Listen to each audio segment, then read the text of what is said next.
fadeaway with a hand in his face in the air for the win! Yes, sir!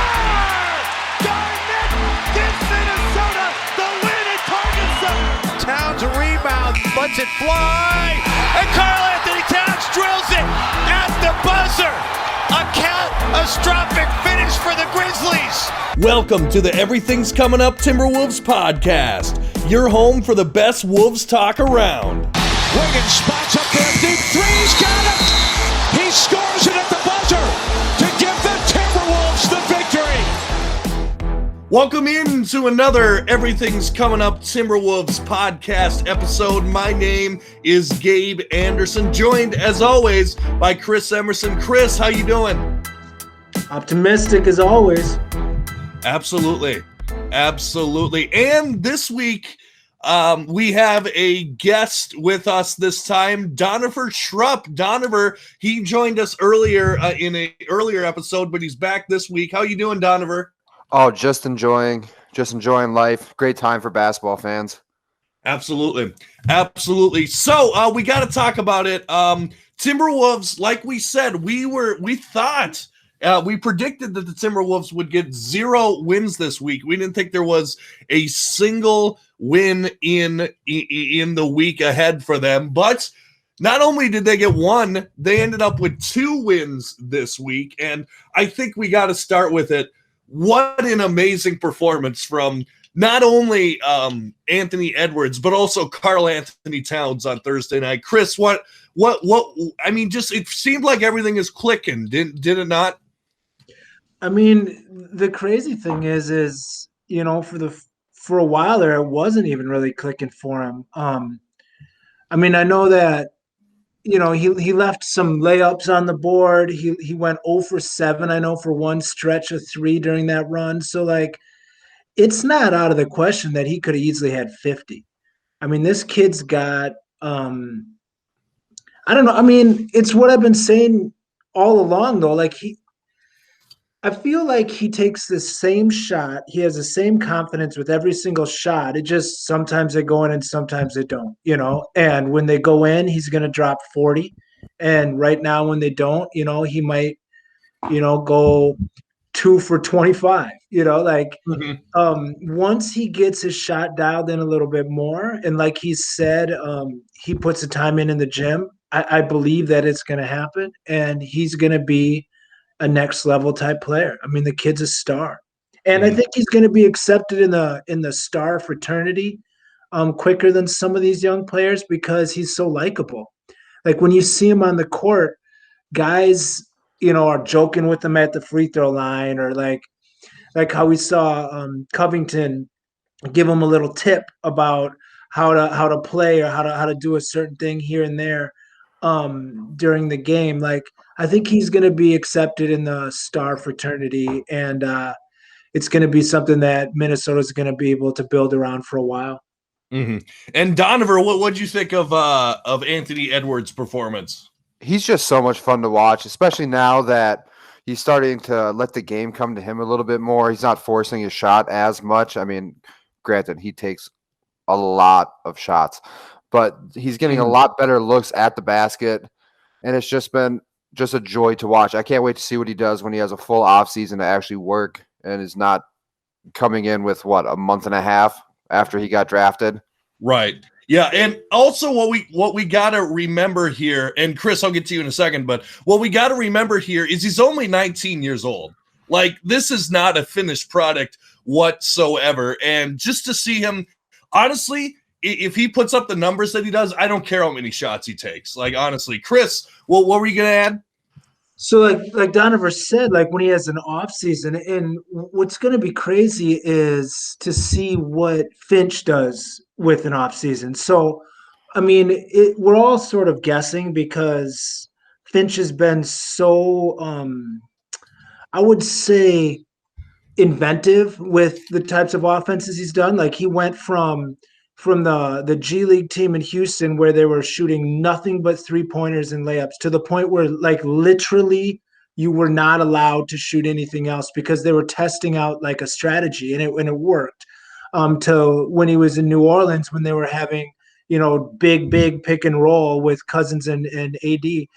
One thing that he mentioned, or that someone mentioned, I don't know if it was him or somebody in the beginning, they said what he likes to do is he doesn't do pick and rolls hardly at all.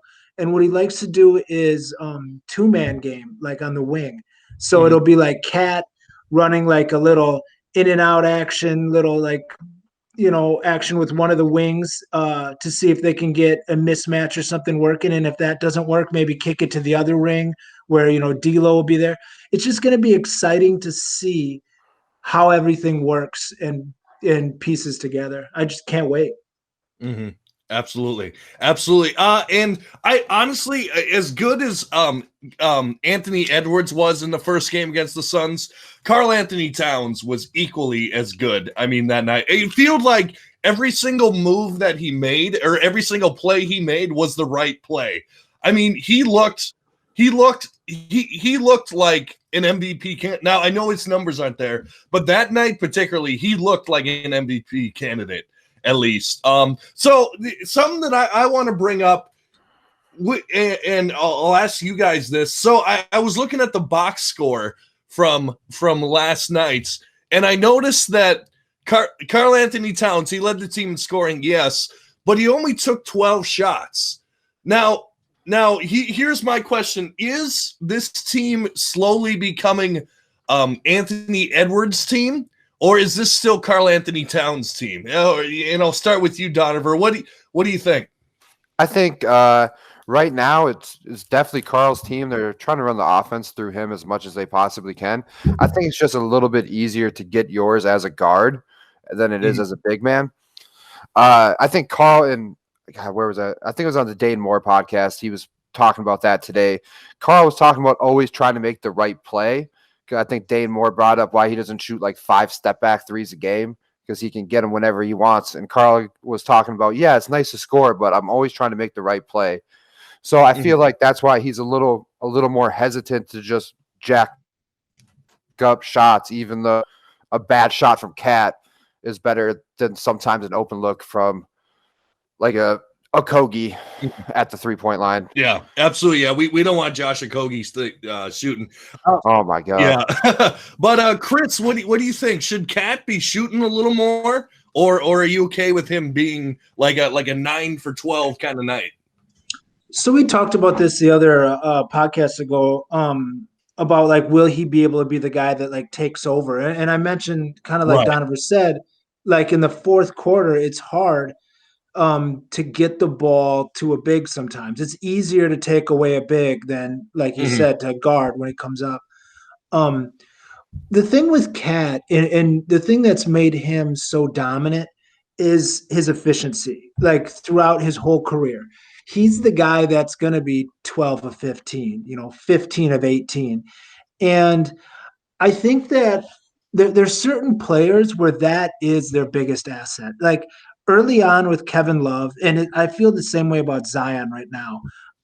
What I loved about early Kevin Love and Zion is that those two guys will get you 20 points and 10, well, not rebounds for Zion, but 20 and 10, and you don't really have to run a play for him, like it just comes to him naturally in the flow of the game.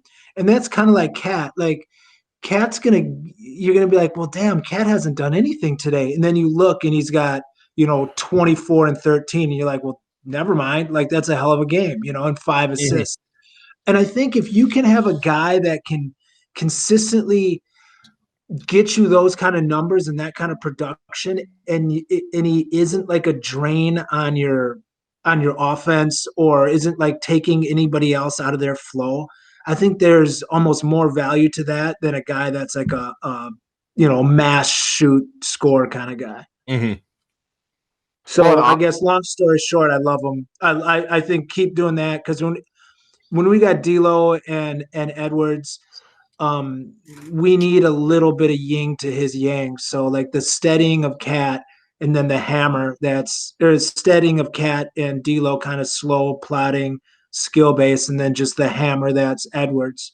Well, and honestly, it's just going to get even easier for Cat once we get D'Lo and Beasley back, and honestly, easier for Ant as well when they can stop either double teaming Cat on his post ups or like Phoenix did last game, just kind of pack the paint and make Ant go through 2-3 guys. And we have D'Lo and Beasley out there. I mean, that's just going to be knockdown or open lane all day. Mm-hmm.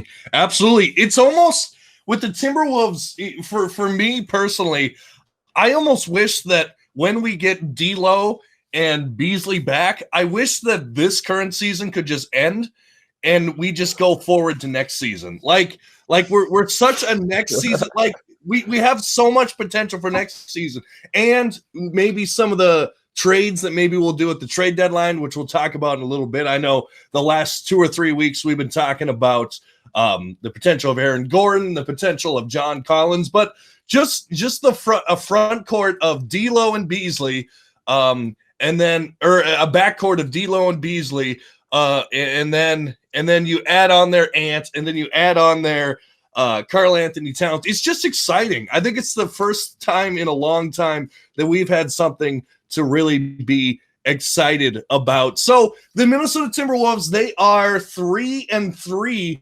since the All-Star break, which, I mean, considering some of the teams they played, isn't half bad. And considering what the team we are, isn't that bad. So what have you guys seen out of Chris Finch? Kind of him implementing his plans, kind of new things that he's put in that has led to some success. And we'll start with you, Donovan. What have you seen out of Chris Finch that you've liked so far? Well, honestly, going into the break and just getting routed by the Hornets, I was thinking to myself, what way do the Timberwolves have out if they don't get the pick? Like, what's the ascension here? And since the All-Star break, it like complete 180 on that.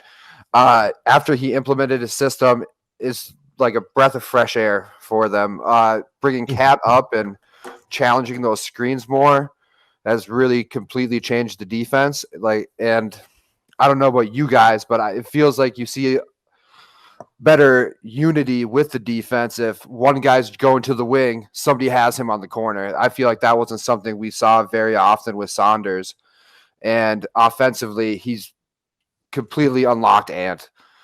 And that's the biggest step for this franchise, I think, that we can say. Running the offense through Cats worked really well so far. I just can't wait till we get D'Lo and Beasley back and we can make teams pay for trying to focus on those two. That horn set he kept running at the Phoenix game, awesome. I feel like the difference with him and Saunders is Finch will just keep riding what's working. And he'll just keep pounding it until you stop it. And I feel like Saunders would just get in his own way. Like you'd see like Noel would hit a couple of shots and then like half a minute later he's out of the game. Like Finch is totally content with ditching all his plans and just riding the hot hand that night. Right. Absolutely. And one thing I wanted to bring up on Finch, and then we'll go to you, Chris, the play that he drew up on that out of bounds play when the Wolves were up 3 to get a wide open Juancho on a dunk. Like that was the best. And that was the best out-of-bounds play I've seen drawn up by a Timberwolves coach in years, maybe ever. Like that was – yeah, go ahead. And they executed it. They did. I was freaking out. I was like, oh, no, Ant's not open. Towns isn't open. And then, Juancho's wide open for a dunk. I mean, it was perfect. That was – honestly, that Suns game, the best game of the year so far.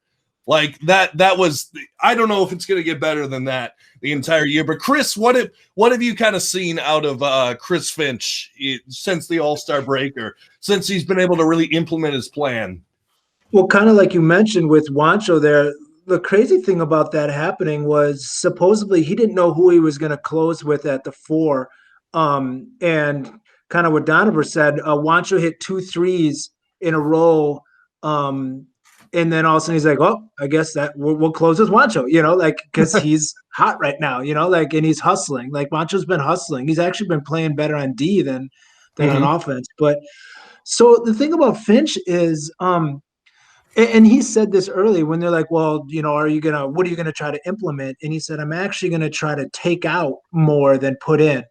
And one thing that he said is he has on offense, he wants the players to have a lot of freedom with some bumpers. So he mentioned in an interview once, I forget when it was, fairly early, that he said, especially with young players, he wants them to play instinctively, which everyone likes to say, but he's like, when you get he made it sound like when you get the ball in this spot, if the defender does this, you do that. If the defender does that, you do this. Like just those two things. Like, so you don't have to think too much. You just react off what happens.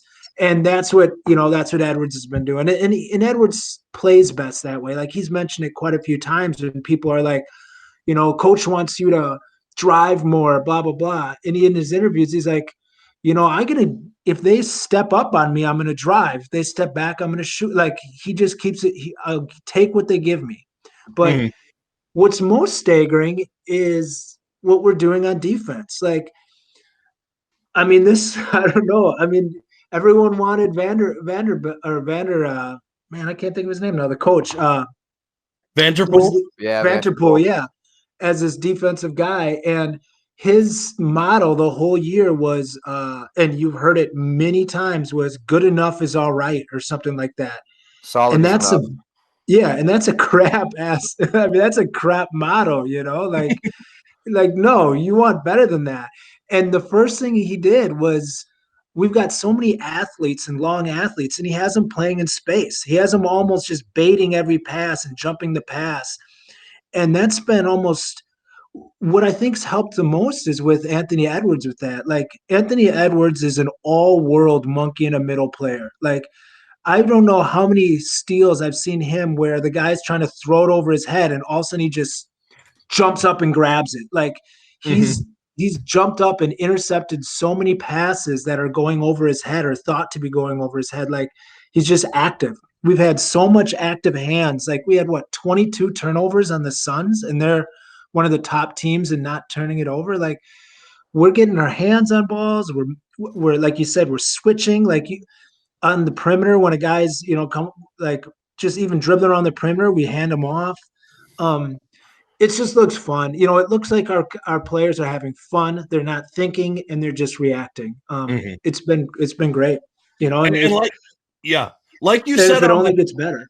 I mean, look no further than the post-game interview with Anthony Edwards after that Phoenix Suns game. Like he had a huge smile on his face, and he was basically saying we're starting to play together. We're starting.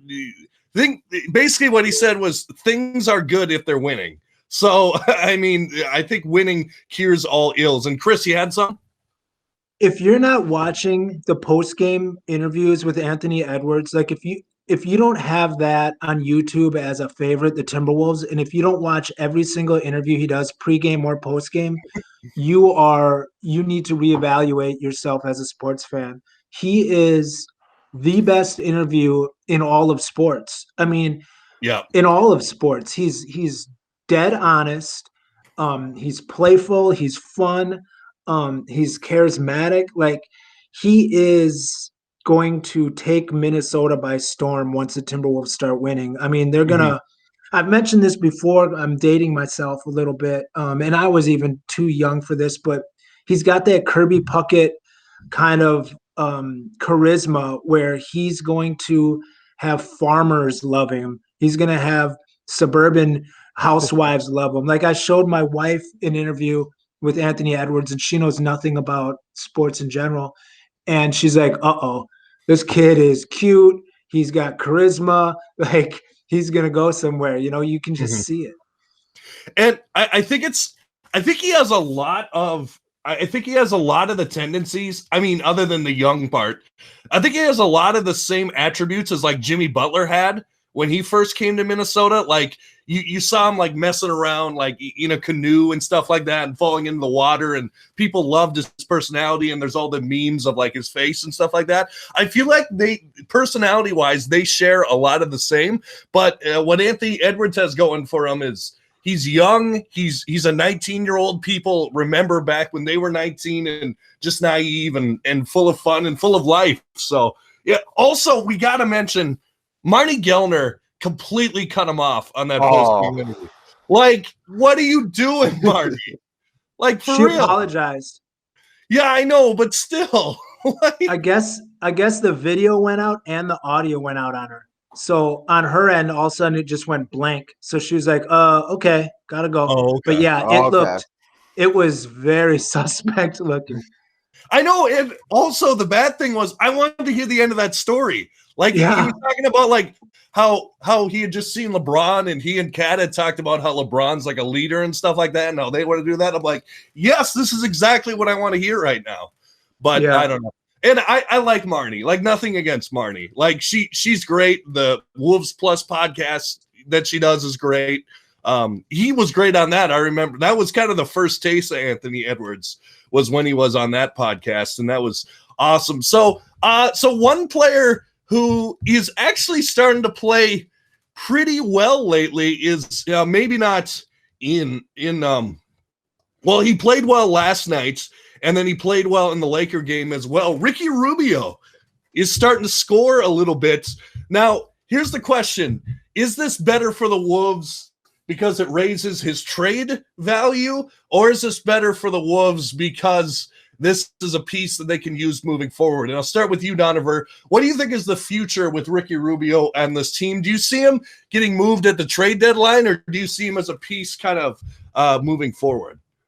I think we'll have Ricky until at least the offseason. I think that's the right time to talk about moving him. Just with everything Anthony Edwards has been saying about Ricky as a leader and how much he has to learn from Ricky, I think it would just be a not great idea to ship him out at this point in time. And let's be honest, he probably has more value in the offseason than he does right now.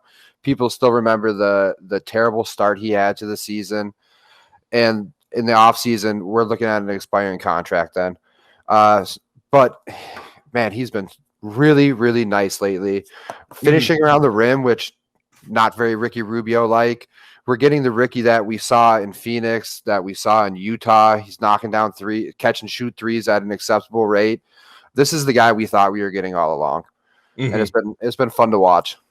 Absolutely. Chris, anything to add on that?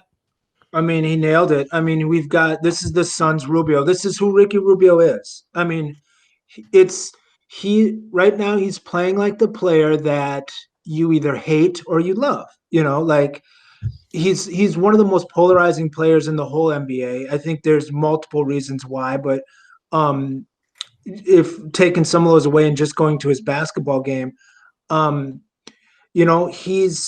he's who he is. This is who he is, and this is who he's always going to be. And I view him as a very valuable piece on the court, especially when you have a team with like Anthony Edwards, Cat, and Beasley out there, or even with D'Lo. Like you've got,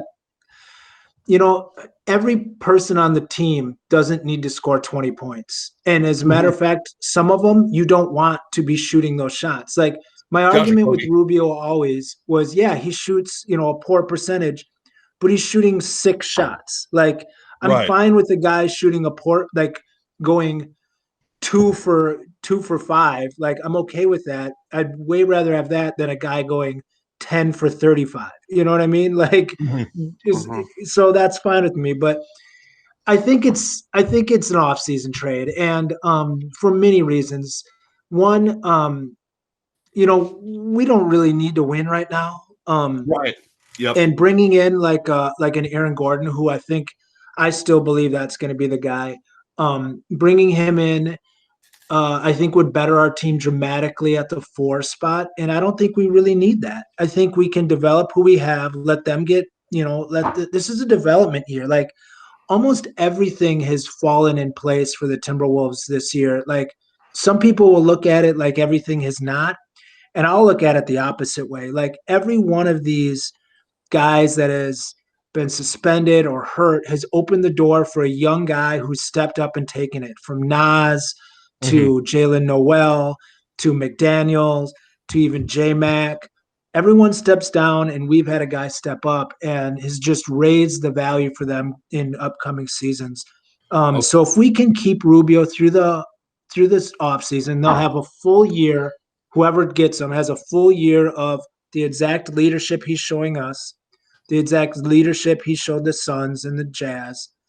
Team like the Magic would love that with Fultz, and Cole Anthony. How would you? I mean, 2 young point guards figuring out, add a Ricky Rubio in there, especially when Fultz isn't healthy yet, beginning of the year. Like, that'd be perfect. I think it helps his value. but I think it helps his value as an offseason trade. Right. Absolutely. Yeah. And yeah, I totally agree. I mean, I could see the Wolves making a move at the trade deadline, but like you said, I think that's that they'll wait till the offseason. On that note, the trade deadline is like a week away, right? I believe like one Thursday, I 5 think. days. Yeah, 5 days. Do you guys see the Wolves making any moves at the trade deadline? And what kind of moves would you like to see them make? Probably not huge moves. What do you think? What do you think, Chris? Do you see them making any moves at the trade deadline? Yeah, I think we will. I think we'll make some moves, something like minor moves. I think like I would really like to see Culver moved, and but mainly because in 2 years he's owed $8 million. We don't have cap space to have a non-functioning player on our team make anything more than 3 or 4 million right now. When you have guys making up to max level, that really waters down your ability to pay players, and we can't have a guy like Culver out there. I also think Vanderbilt's going to be gone. He has seemed to fall out of the graces of Coach Finch. I mean, he's had, I think that Suns game, the big one, the first one, he played 5 minutes in the first quarter, the first five, and then was out, first sub out. Didn't touch the court for the whole half. Came in for the start of the third quarter for 3 minutes and was pulled out. So I think he played 7 or 8 minutes all game. He just, I like him, and he brings something, but, I don't think like if you're going to be a championship team, I think he's expendable. So I could see us moving him. I could see us maybe even moving a Kogi, but I don't know, like I'm starting to almost believe in a Kogi again. And part of it is just because he's such a good free throw shooter and his stroke doesn't look broken. He shot, I forget what it was. He shot like mid 30 percentage in college. Like it's got to just be in his head, like he shot four. I think he shot like four or five 3-pointers a game in college and at like 38%. Like the shot's there somewhere.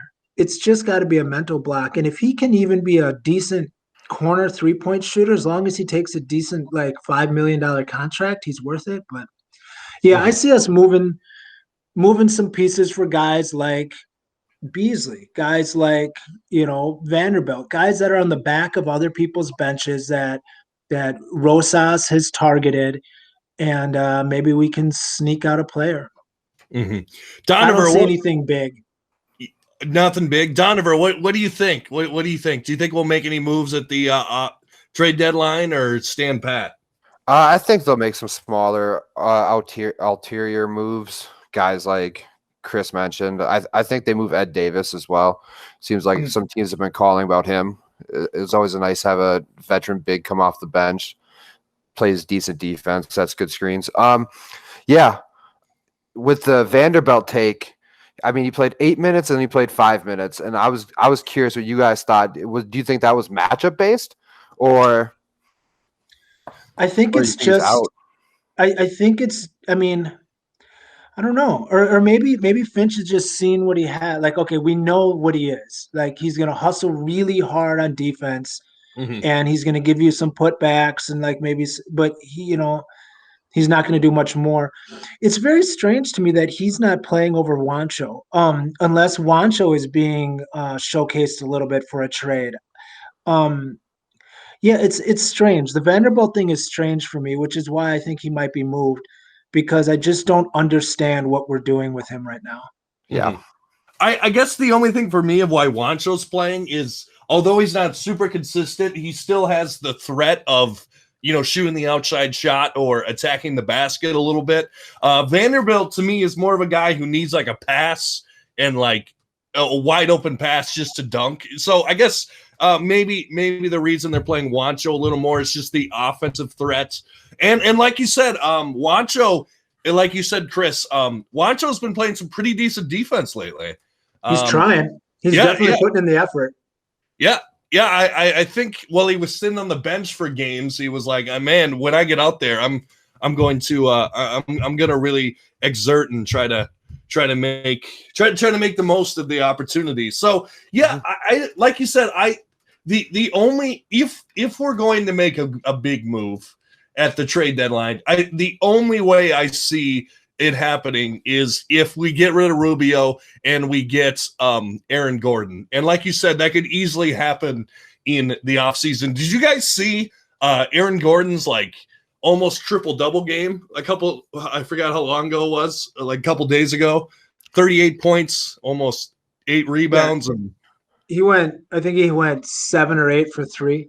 Yeah, not bad for your third game back after missing a month. But I mean, that's atypical of him. But I mean, it's right. definitely the kind of, I don't know. I mean, I can sing his praises for a while. I really think he's in a bad system. I think that they're asking too much of him. I think if he is simplified down, not made to be a star, give him, 10 to 11 shots a game, let him just be an athlete, let him just get in passing lanes, create for other people. I think he could be a big asset, but we'll see. I mean, it's going to be he's the only way that we can make it work financially. I still cannot see a way that Collins can work. I mean, everybody is up in arms about it, but I mean, the thing you have to think about is if we get a top 3 pick next year, that's a $10 million contract also. So right now we're already a little bit over the cap. Think of us as $5 million over the tax for next year. So not only do we have to trade out what he's going to make. So let's say he makes 25 million. We need to move $25 million worth of salary and bring back no money. And we can't add any money. So that means we can't add the $10 million number 1, 2, or 3 pick. That can't be on our roster. It's just, I just don't see how it could possibly work. It's just unless we call his bluff and we can somehow think that he's not going to get a max and maybe he gets a 16, $17 million contract. I mean, if that works out, then maybe, but I just don't see it. I just don't think it's possible.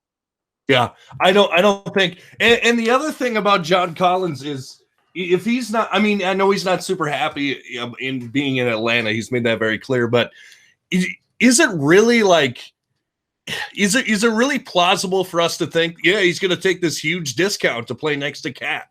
Yeah, no. I don't think so. Like you were saying last podcast, Chris, when we were talking about it, like, yeah, it would be favorable to play next to Cat. Who wouldn't want to play next to Cat? But right. I mean, it's not like he's going to jeopardize his first big contract in the NBA just because I want to play next to Cat. Like, it's not going to happen. Yeah, that's why I don't think John Collins is an option. So what I wanted to bring up to you guys is in the spirit of the NCAA tournament, the March Madness is back. So let's say the Timberwolves get the number 1 overall. Let's just say everything works out. The Wolves finish terribly, but show some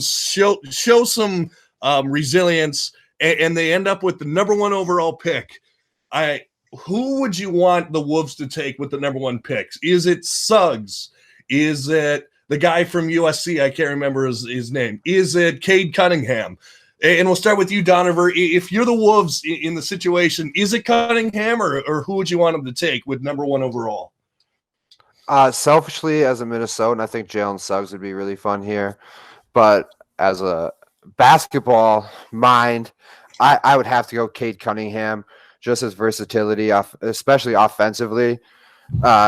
With his height and his length, I think he would probably be the best move for us to go there. If not to keep him, to potentially trade him away at the end of the process. Mm-hmm. Yeah. And Chris, who would you take number 1 overall? Well, I don't think, I mean, you were saying like how if we show some resilience and start playing better, I pointed this out a couple podcasts ago, and people have been talking about, maybe we got to stop winning now because, we're going to win our way out of it. And if we go 500 from here on out, 15-15, there's 30 games left. We'll finish with about a 34% win percentage, which is like fourth right now, fourth to the bottom. So even then, we would have, a 36% chance at being in the top three, where top three pick, you've got a 40% chance. So, I mean, it's really not that much different.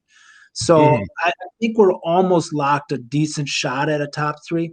Um, although Houston's trying to lose every game. And I think they'll get the number one pick. I believe that the draft is a little bit skewed, the lottery. And with Cade Cunningham being from Texas, I see Houston getting that pick. I would take Evan Mobley. And I know that's a super unpopular thing, but he's 7 foot. He moves like a wing. I think he can easily defend on the perimeter as a power forward. He's got that. Like, he's got a decent stroke. He can score, but he's mainly, I mean, he can be that defensive rim protector stopper that we're really looking for next to Cat with offensive upside.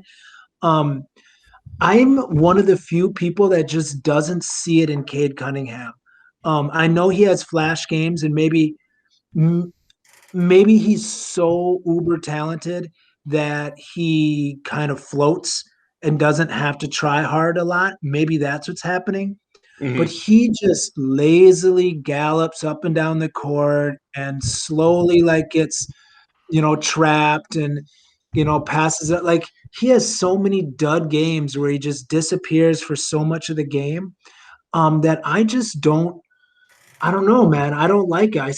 I mean, it's trendy to say I see a lot of Wiggins in a guy, but I see a lot of he's not a killer. And I know he had that 40-point game, but he followed it up with a 11-point game against the same team after, where he did nothing. I watched that game and he did almost nothing the entire game. I don't know.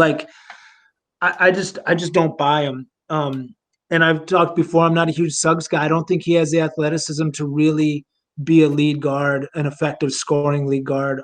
And we're deep at that spot. So, yeah, I mean, I would say Mobley would be the best fit for me and with upside. But more than likely, if we keep Rubio through the trade deadline, I think we package that pick, Rubio's contract, and every bad contract we have, and we try to get the best possible player we get. We'll put Wancho in there, we'll put Culver in there, and Rubio, and we'll put that pick in there, and we'll get, a near max guy. That's what I bet we'll do. Okay. Well, for me, I don't know. It's hard to pass on Cade Cunningham, but I will say I was watching the Oklahoma State, their opening round game. He only had 1 point in the first half. He does that a lot. Yeah, he does. And yeah, and I do see some Wiggins in Cade Cunningham. I definitely do. Jalen Suggs, what I will say about Jalen Suggs of the games that I have watched of Gonzaga is he can shoot. That guy can shoot. He absolutely he's a guy who doesn't need a pass and a pick to score. He can absolutely just pull up and drain a three. So right. and I know that's definitely appealing for the Timberwolves. But I will say, I mean, with Mobley from USC, I mean, if we get him, who needs Aaron Gordon if he turns out? You get a guy a lot cheaper, right there. And the other thing is you can pay him because Mobley will probably fall to 2 or 3 or maybe even farther. So I maybe Mobley is the answer, but I feel like the entire fan base would lose it if we didn't draft Cade Cunningham. But maybe it is the best move. So I kind of want to move to just kind of a fun question. I like kind of to do a random question every week. So what is that you remember witnessing? It doesn't have to be live, but what was your favorite NBA moment of all time? and like that you witnessed, that you watched. What was your favorite NBA moment? And I'll start with mine while you guys are thinking. Mine was, and I remember this vividly, LeBron James block and then Kyrie Irving's 3 in the NBA Finals, because no one thought that the Warriors were going to be beat. Like, they just pulled off this unbelievable season.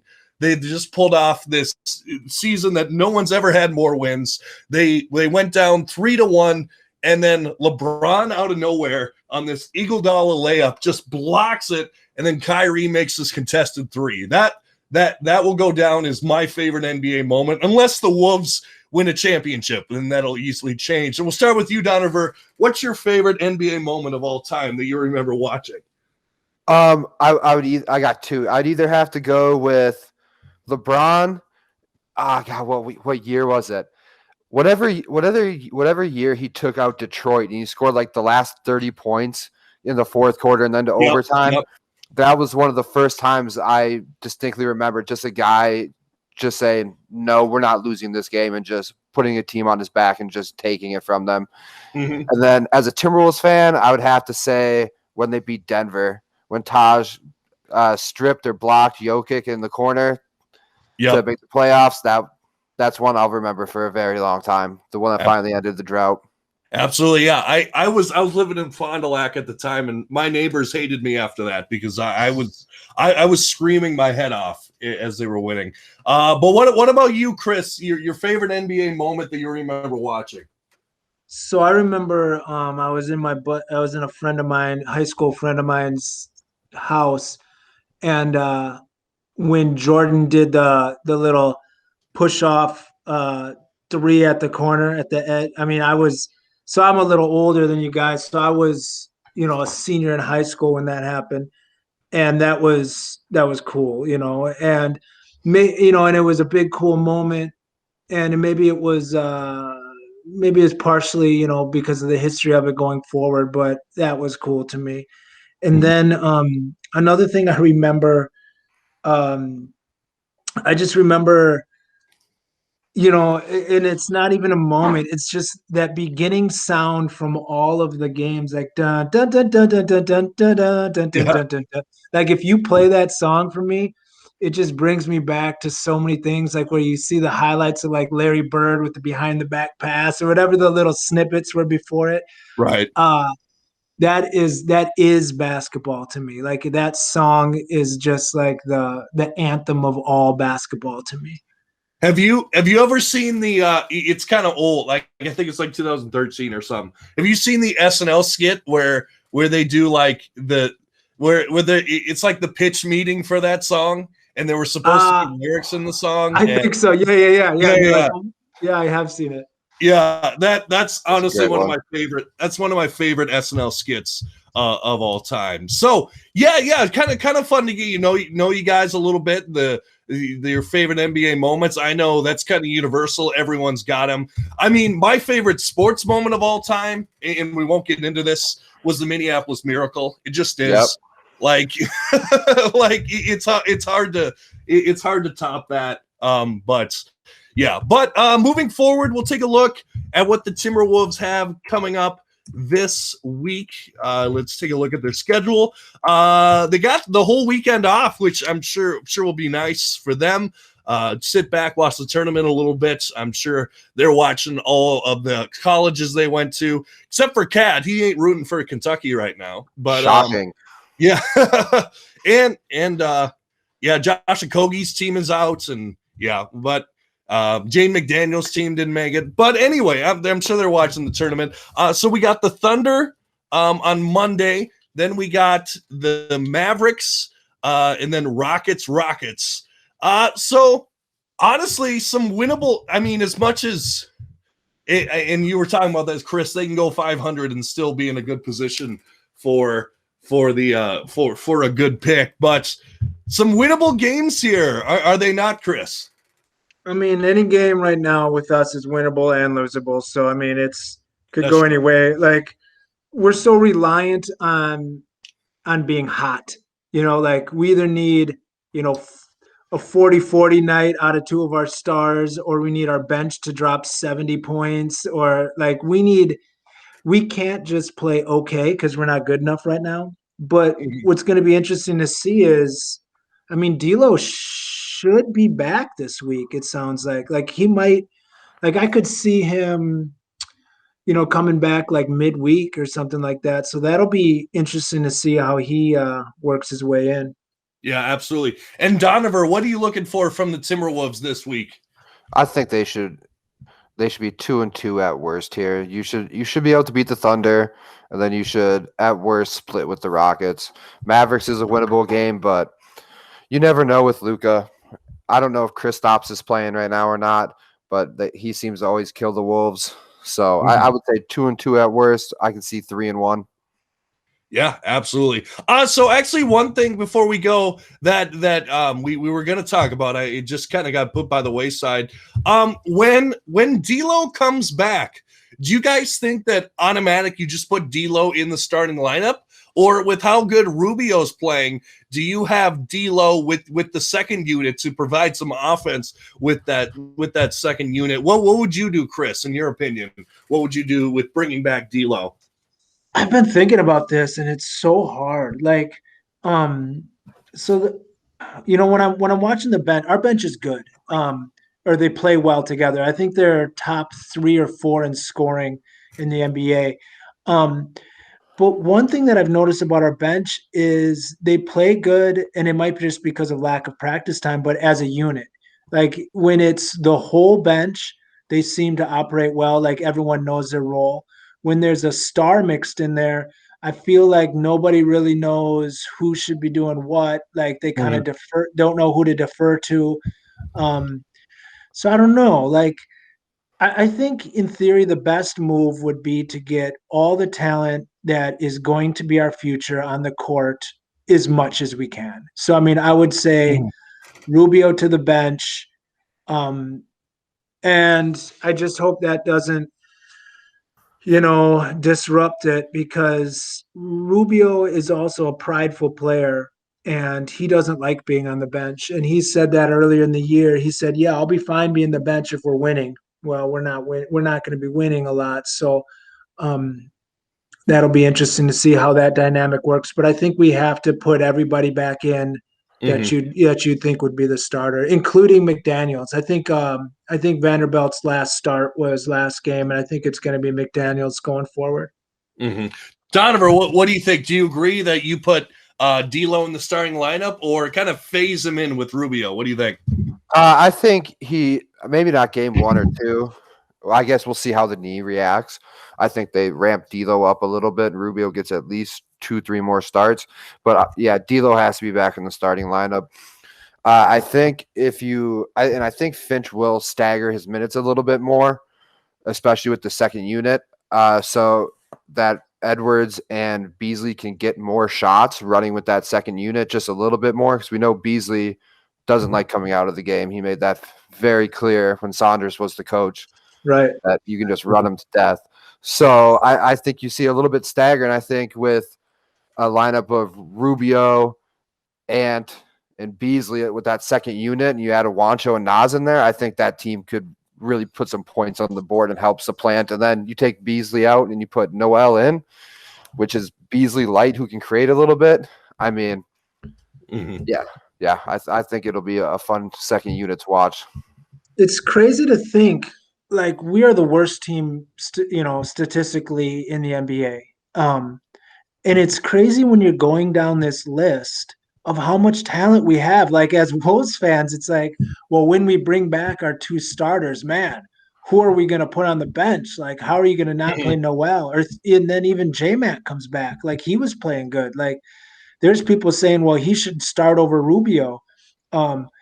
It's crazy how much young talent we have, and yet we're so bad because we've missed so many of them. But I mean, it's a fun time to be a Wolves fan, and one thing I want to say, like, as a Wolves fan, like if you thought the hiring of Finch was a bad idea, like that's okay.